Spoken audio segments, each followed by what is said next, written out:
In today's video, I'm going to teach you how to use images in your GitHub website effectively and seamlessly. Whether you're enhancing a README file or adding visual content to your project documentation, understanding how to manage and display images can make a significant difference in how your project is perceived by others. So, let's dive in and walk through the process step by step. First, you'll want to open your repository on GitHub.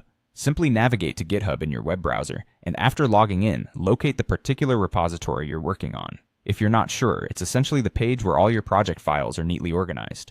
Now once you're there, you'll want to find the folder where you plan to host the image. This is important because organizing your files correctly can save you a lot of time in the future and keep your workspace tidy. Next, direct your attention to the options menu. You're looking for the option that says Add File, which you'll find towards the top of the page near the navigation menu. Click on it, and you'll see a drop-down menu appear.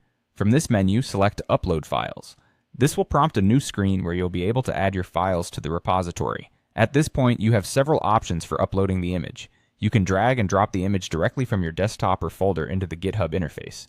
This method is easy and intuitive, especially if you have the image handy on your computer. Alternatively, you can click the Choose Your Files button to open a file explorer on your device to select the image manually. Once you've added the image, you're almost done. It's crucial to finalize the process by committing the changes. So, go ahead and scroll down to the bottom of the page where you will see a section titled Commit Changes.